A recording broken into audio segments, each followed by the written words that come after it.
귀한 찬양 감사드립니다.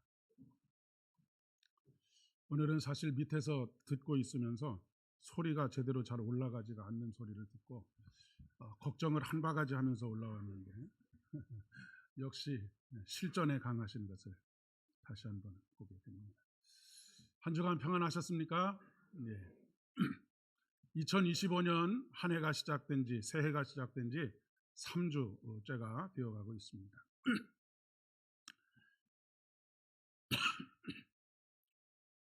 리더가 된다라고 하는 것은 항상 현실에 안주하지 않고 미래를 전망하고 미래를 준비하고 미래를 계획해야 하기 때문에 요즘 자주 그 책도 들여다보고 이러저러한 다큐멘터리들도 보게 되는 상황입니다. 왜냐하면 현실이 너무 여러 가지로 불안정한 때일수록 하나님의 말씀 안에서 이 현실을 어떻게 하나님의 은혜 가운데 하나님의 손에 맡겨드릴 수 있는가를 고민하고 또 결단해야 하기 때문에 그렇습니다. 미래를 조망한다라고 하는 것은 철저한 현실 인식이 있어야 합니다. 칼바르트라고 하는 아주 유명한 신학자는 이렇게 이야기합니다. 한 손에는 성경을, 한 손에는 신문을. 그 얘기는 무엇이겠습니까? 철저하게 현실을 파악하고 그 현실을 보는, 그리고 해석하는, 그리고 전망하는 눈은 바로 성경 말씀을 통해서 우리가 깨달아야 한다라고 하는 것을 이야기하고 있습니다. 우리의 미래는 오늘의 결과입니다. 그렇지 않습니까? 오늘을 어떻게 사느냐에 따라서 우리의 미래가 결정이 됩니다. 오늘 우리의 삶의 자리는 과거의 우리의 삶의 태도의 결과라고 그렇게 이야기할 수가 있겠습니다. 그렇기 때문에 오늘 우리가 직면하고 있는 현실을 바꾸는 것은 불가능합니다. 왜냐하면 과거를 바꿔야 되기 때문에 그렇습니다. 그러나 우리의 미래를 바꾸는 일은 얼마든지 할 수 있습니다. 우리의 미래를 바꾸는 일은 오늘 우리의 현실을 바꾸면 되기 때문에 그렇습니다. 그런 의미에서 우리나라 속담에 늦었다고 생각하는 때가 가장 빠른 것이다 라고 하는 말은 진실입니다. 왜냐하면 늦었다고 생각하는 바로 지금을 바꾸면 우리의 미래가 바뀌기 때문에 그렇습니다. 그렇기 때문에 지금 늦었다고 생각하는 그때가 가장 빨리 우리의 미래를 바꿀 수 있는 시점이 된다라고 하는 그런 이야기입니다. 새로운 한 해가 시작되었는데 이곳저곳에서 들려오는 소식들은 전혀 긍정적이지를 않습니다. 지표상으로도 작년보다 나아질 것이 조금도 없다라고 그렇게 이야기들을 하곤 합니다. 길을 걸어가다 보면 한 건물에 비어있는 상가들이 참 많은 그런 경우들을 종종 보게 되지요. 중소기업을 하시는 분들이나 자영업자들의 한숨을 넘어서 절망의 탄식으로까지 들려지기도 합니다.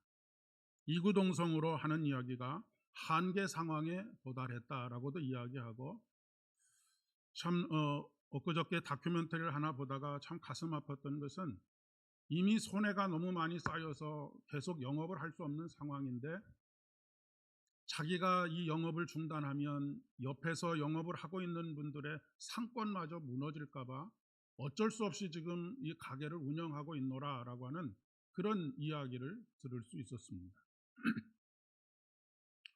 이러한 때 교회는 우리 사회에 희망이 되어야 하고 또 희망을 불어넣어 줘야 하고 생명을 불어넣어 주어야 한다라고 하는 것은 당위성을 넘어서는 하나님의 명령이라고 생각합니다.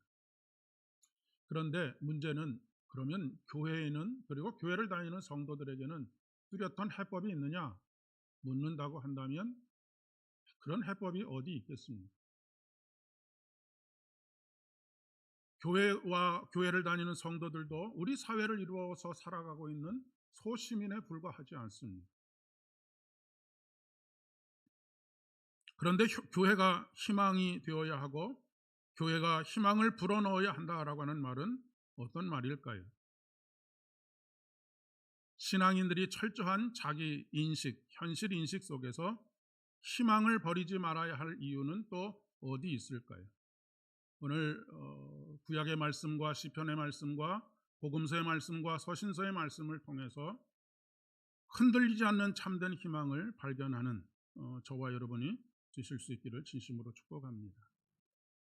구약의 이사야 선지자뿐만 아니라 구약의 선지서들은 대부분 책이 크게 두 가지로 나눠져 있습니다.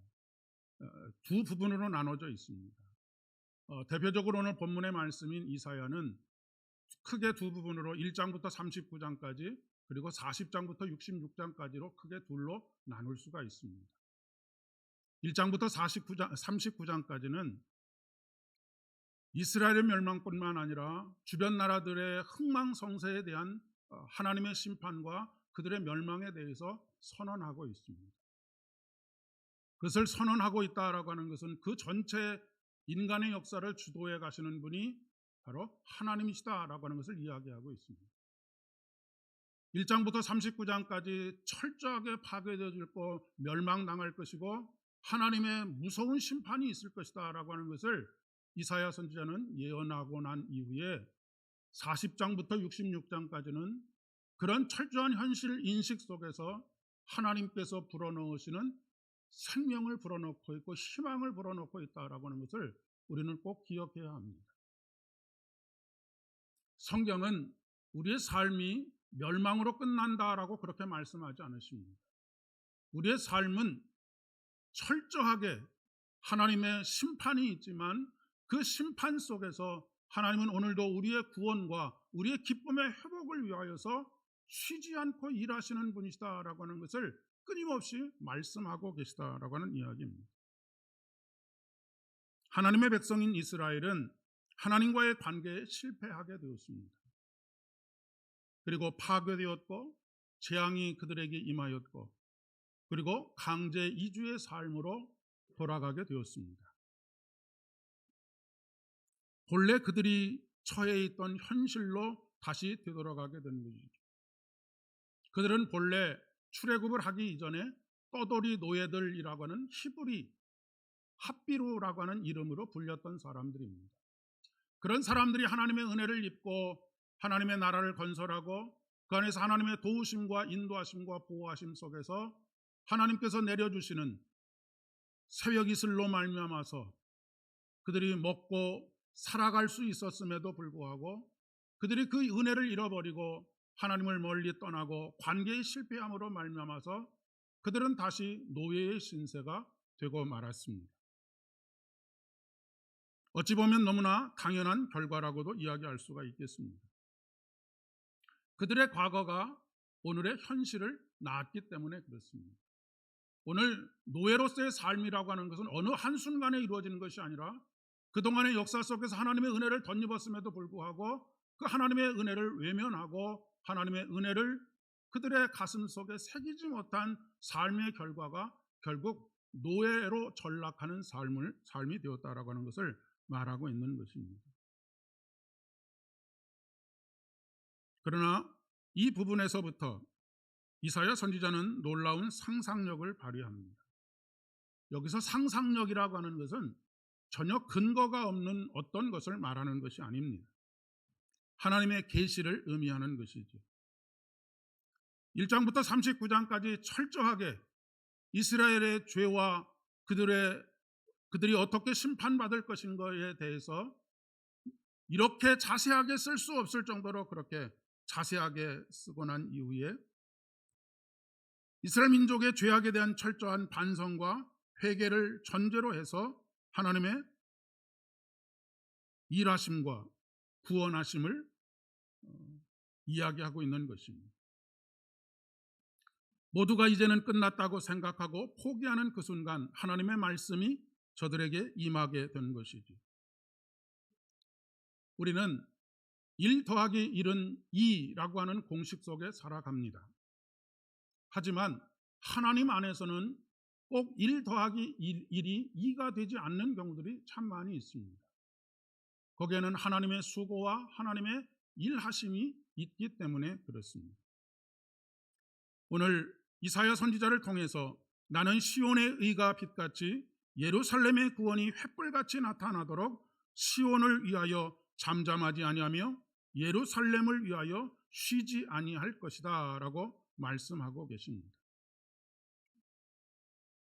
그동안 이스라엘이, 그동안 인간이 자신의 손으로 일군 그것이 파괴와 재앙 그리고 몰락으로 끝났지만, 그래서 더 이상 희망을 이야기할 수 없지만, 하나님께서는 사람은 희망을 잃고 모든 손이 늘어져서 아무것도 할 수 없는 그런 상황 속에서 여전히 잠잠하지 않으시고 여전히 쉬지 않으시는 하나님이시다라고 하는 것을 말씀하고 계십니다.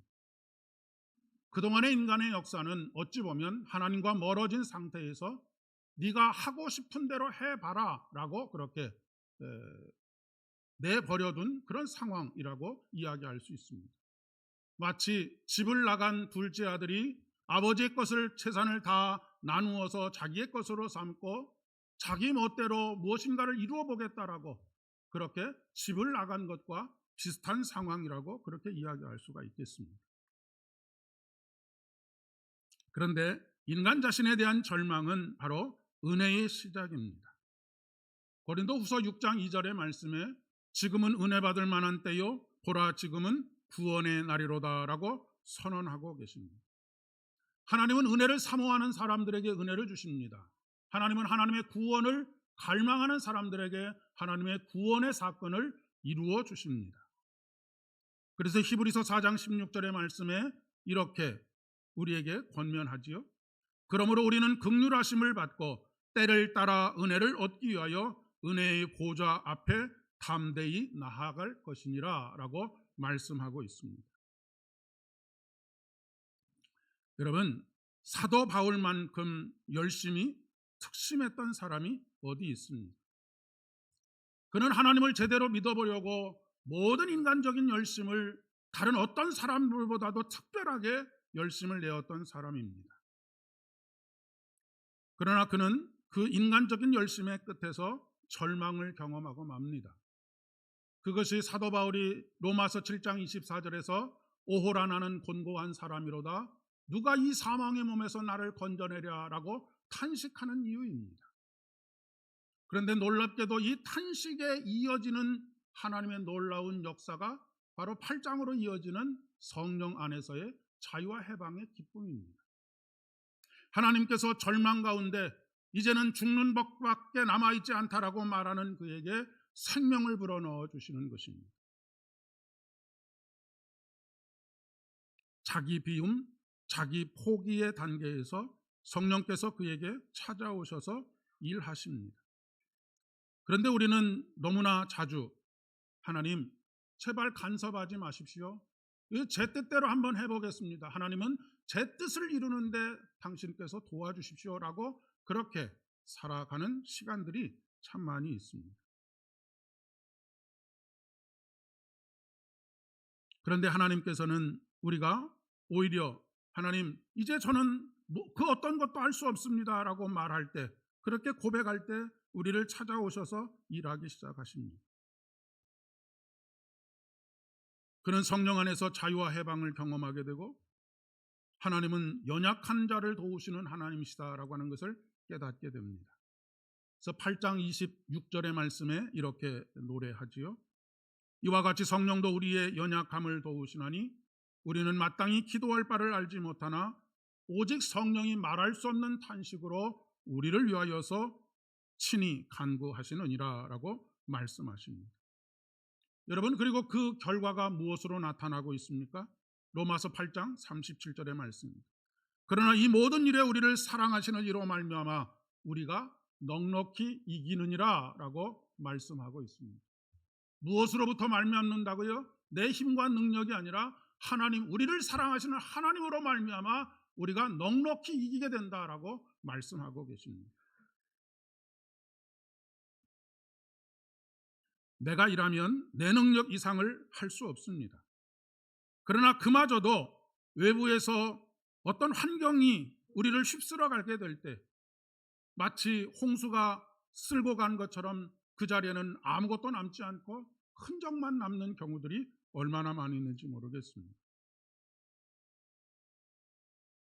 특별히 우리 사회에서 40대, 50대가 겪는 또 한 번의 사춘기라고 할까요? 그런 과정들이 있습니다.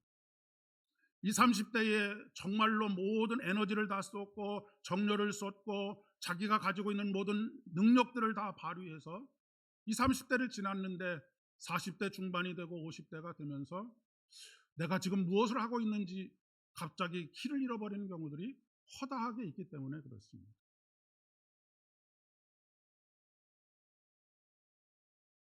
인간이 쌓아 올리는 역사라고 하는 것은 그렇습니다. 인간이 쌓아 올린 것을 상징하는 바벨탑입니다. 그것은 하나님의 하늘에 닿기까지 쌓아 올리려고 노력했지만 결국 그 바벨탑은 무너지고 말았던 것이죠. 그런데 하나님께서 일하심은 다릅니다. 하나님은 썩어질 것으로 일하시는 것이 아니라 생명으로 일하시기 때문에 그렇습니다. 하나님은 졸지도 아니하시고 주무시지도 않고 일하시는 하나님이십니다. 심지어는 시편의 말씀에서 이렇게까지 노래합니다. 하나님은 잠자는 가운데서도 그 사랑하는 자들에게 복을 주신다라고 말씀하십니다. 너무나 명확하지 않습니까? 잠자는 중에는 우리는 아무것도 하지 않습니다. 그런데 그 잠자는 중에도 하나님께서는 우리를 위해서 일하시고 쉬지 않으심으로 말미암아서 우리에게 복을 주신다라고 그렇게 노래하고 있습니다. 하나님은 우리가 잠들어 있을 때 일하십니다. 쉬지 않고 일하십니다. 하나님께서 일하시고 우리에게는 참된 안식을 주십니다. 이것이 바로 창세기 1장과 2장에 나타나 있는 창조의 정신입니다. 창세기 하나님은 인간을 창조하시기 전에 모든 준비를 다 맞춰 놓으셨습니다. 인간이 살아가는데 조금도 부족함이 없도록 엿새 동안 정말로 하나님의 모든 능력을, 성삼위 하나님께서 하나님의 모든 능력을 통하여 세상을 창조하셨습니다. 누구를 위해서 창조하셨습니까? 바로 인간을 위해서 창조하셨습니다. 그래서 맨 마지막에 인간을 창조하신 것이죠. 모든 것을 인간을 위해서 준비하신 것입니다. 하나님은 아담 즉 인간이 그 안에서 안식하기를 원하셨습니다. 그런데 아담과 하와는 그 안에서 안식하는 것을 택하기보다는 내가 내 손으로 일구어 보겠다, 하나님처럼 되겠다라고 하는 것은 내가 나의 삶의 주인이 돼서 내가 일해 보겠다라고 그렇게 이야기하는 것입니다. 여러분, 그 결과가 무엇입니까? 신락원입니다. 낙원을 잃어버리고 말았습니다.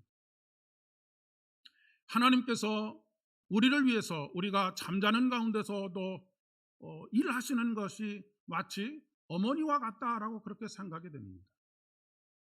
어머니들은 가족들이 일어나기 전에 먼저 일어나서 가족들이 출근하고 학교 가고 도시락을 싸고 모든 것들을 먼저 준비하지 않으십니다. 그와 같이 하나님은 우리를 위해서 일하신다라고 하는 말씀입니다. 우리가 보지 못하는 가운데 일하십니다. 우리가 보는 가운데서도 일하시지만 우리가 보지 못하는 가운데서도 우리를 위해서 일하시는 분이 하나님이십니다. 그런데 마치 그렇게 보이지 않는 곳에서 수고하는 어머니에게 아무렇게나 대하는 자식, 불효 자식처럼 우리는 하나님을 그렇게 대할 때가 얼마나 많이 있는지 모르겠습니다.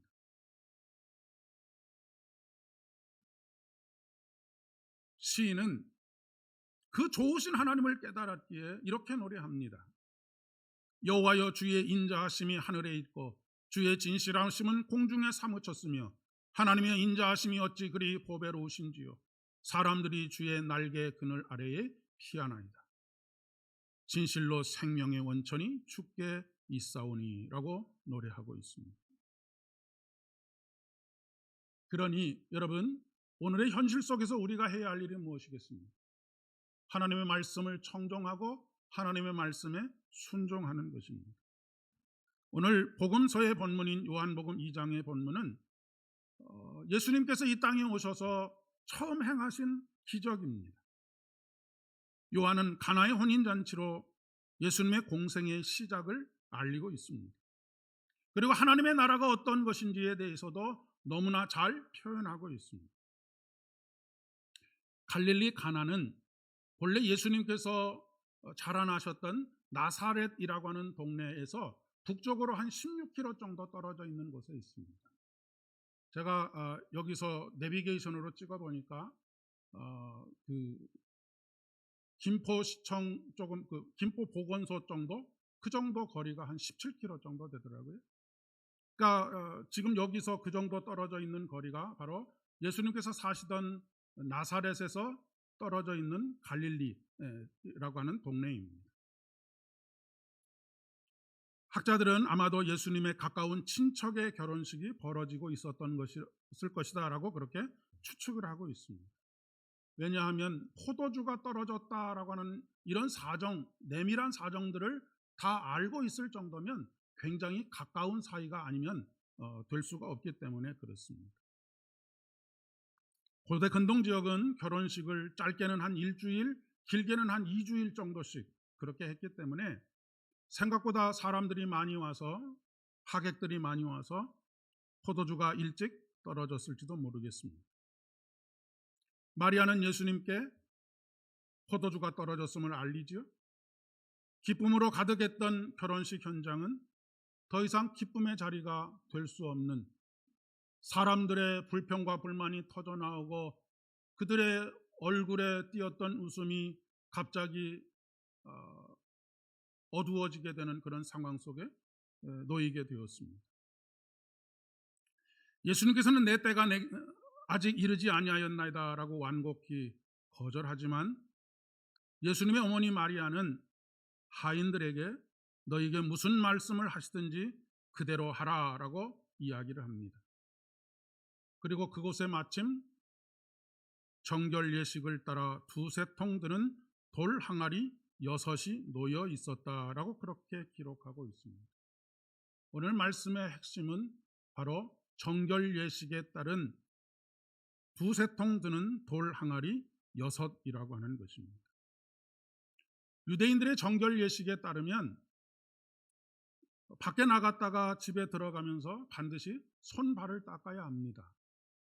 왜냐하면 그들이 신는 신발이라고 하는 것은 요즘으로 이야기하면 쪼리 같은 그런 신발을 신고 다녔기 때문에 항상 먼지가 풀풀 날리는 그 지역의 사정상 손과 발이 항상 먼지가 묻어 있게 되는 그런 상황 속에 있었기 때문에 그렇습니다.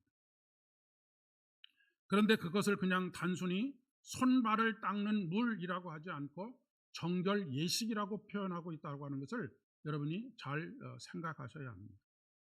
정결 예식이라고 하는 것은 무엇입니까? 마치 결혼 예식, 장례 예식과 같이 하나의 어떤 종교적인 행위라고 하는 것을 전제로 하고 있습니다. 그것은 단순히 더러워진 손과 발을 씻는 것이 아니라고 하는 것이죠. 그들은 들어오면서 나오면서 문지방에 여러 곳에 매달려 있는 하나님의 말씀을 읽고 자신의 삶을 늘 돌아보았던 것처럼 손과 발을 씻으면서 오늘 하루의 삶을 돌아보는 그런 시간이었다라고 추측해 볼 수 있겠습니다. 그런데 사람들은 단순히 그것을 그냥 손과 발을 씻는 것으로만 끝내고 하루의 삶을 돌아보지 않고 내가 하나님 앞에 얼마나 정결하게 살았는지, 하나님의 뜻에 합당하게 살았는지에 대해서는 관심을 가지지 않았다라고 이야기할 수가 있겠습니다. 예수님께서는 그들에게 항아리의 물을 채우라라고 말씀하십니다. 그리고 하인들은 아귀까지 채웠다라고 기록하고 있습니다. 이런 정결 예식, 하나님 앞에서 우리 자신을 되돌아보는 것은 대충 하는 것이 아닙니다. 철저하게 하나님 앞에 우리 자신의 현실에 대한 인식이 있어야 한다라고 하는 것입니다. 다윗이 하나님 앞에 범죄했을 때 어떻게 했습니까? 그의 눈물이 침상을 적실 정도로 그렇게 울었다라고 성경은 기록하고 있지 않습니다. 인간적으로 보면 너무나 큰 죄악을 저질렀지만 그렇게 철저하게 자신의 현실에 대한 죄의 모습에 대한 그런 고백이 있었기에 하나님께서는 그를 패하지 않으시고 천대까지 이르게 되는 참으로 놀라운 예수 그리스도의 계보가 되게 하시지 않으셨습니까? 사랑하는 여러분, 저와 여러분의 빈 항아리를 아귀까지 가득 채우기를 소망합니다.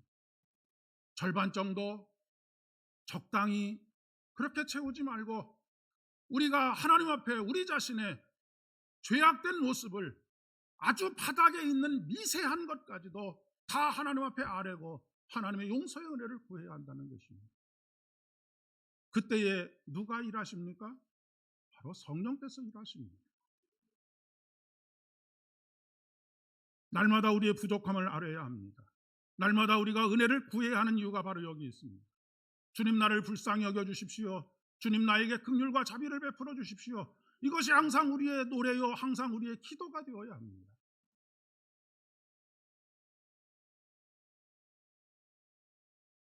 우리가 해야 할 일은 바로 여기까지입니다. 그리고 물이 포도주가 되게 하시는 것은 하나님의 영역입니다. 이렇게 아귀까지 우리가 회개를 채워갈 때에 하나님께서는 우리의 슬픔이 변하여 춤이 되게 하십니다. 절망과 탄식이 변하여서 기쁨의 노래가 되게 하십니다. 2025년 한 해 우리가 더욱 열심을 내야 될 것이 무엇이겠습니까? 하나님과의 관계를 더 깊이 회복해가는 것입니다. 다시 우리의 예배가 회복되어지는 것입니다. 다시 우리의 영혼이 회복되어지는 것입니다. 마치 단단하게 굳어버린 굳은 살과 같은 것들이 새살이 돋아나도록 하는 것입니다. 그렇게 될 때 우리는 우리를 위해서 일하시는 하나님을 만날 수 있습니다.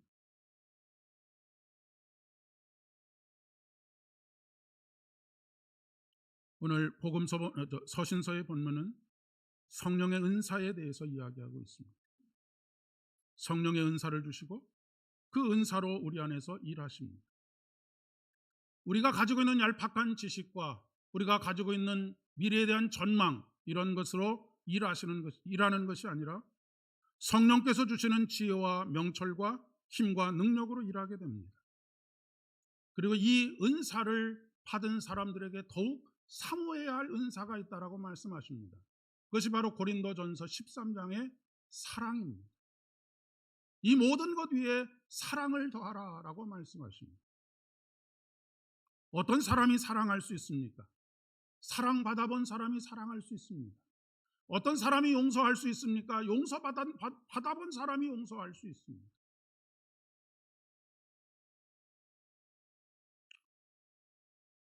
우리 성도들 중에도 디스크를 앓고 계시는 분들이 참 많이 계신데, 아무리 병원을 찾아도 낫지 않았던 디스크가 어느 날 기도하다가 그 병이 나았습니다. 우리는 그것을 무엇이라고 이야기합니까? 기적이라고 이야기합니다. 그런데 여러분, 우리가 디스크를 앓지 않고 매일매일 사는 것은 무엇입니까? 그건 당연한 것입니까? 그것은 디스크가 기도해서 나은 것보다 더 큰 은혜입니다. 더 큰 기적인 것이죠. 누가 이 일을 하시는 것입니까? 하나님께서 그 일을 하시는 것입니다. 우리의 일상이 그토록 소중하고 귀한 것이 바로 여기에 있습니다. 우리가 우리의 일상이 아무것도 아닌 것 같은 일상이, 당연한 것 같은 일상이 매일매일의 감사로 고백되어져야 하는 이유가 바로 여기 있다는 말씀입니다. 이사야 선지자는 그들의 절망의 현실 속에 있는 그들에게 하나님께서 주시는 말씀 안에서 다시 그들의 삶을 해석하고 그들에게 용기와 희망과 생명을 불어넣습니다. 다시는 너를 버림받은 자라 부르지 아니하며 다시는 내 땅을 황무지라 부르지 아니하고 오직 너를 헵시바라 하며 내 땅을 뷸라라 하리니 이는 여호와께서 너를 기뻐하실 것이며 내 땅이 결혼한 것처럼 될 것이다 라고 말씀하십니다. 사랑하는 여러분, 여러분은 단 한 분도 결코 버림받지 않았습니다. 하나님께서는 여러분의 심령을 황무지로 내버려 두기를 원치 않으십니다. 나의 기쁨이 너에게 있다라고 말씀하십니다. 신랑이 신부를 기뻐함과 같이 내 하나님이 너를 기뻐하시리라 라고 노래하고 계십니다. 2025년 한 해는 그 어느 해보다도 하나님의 기쁨이 되는 여러분이 되실 수 있기를 진심으로 축복합니다. 은혜의 보좌 앞으로 신랑 되신 우리 주님의 거룩한 신부로 한 해를 살아가실 수 있기를 바랍니다. 기도하겠습니다. 아버지 하나님, 은혜를 진심으로 감사를 드립니다. 버림받은 것 같아서 절망하고 좌절하며 황무지와 같이 메마른 우리의 영혼으로 인하여 탄식하던 우리들에게 다시는 너를 버림받은 자라 또 황무지라 일컫지 않게 될 것이라 말씀하시며 너를 헵시바라 뷸라라 하리라 약속하신 주님, 우리의 심령 가운데 생수의 강이 강같이 흘러 넘치도록 하여 주시기를 간절히 소망합니다. 성령의 충만함이 우리 안에 있어서 날마다 그 성령께서 우리 안에서 일하시는, 그래서 우리가 모든 일들을 감당하고 넉넉히 승리하는 2025년 한 해가 되어질 수 있도록 은총을 더하여 주시옵소서. 예수님의 이름으로 기도드립니다. 다 같이 일어서시겠습니다.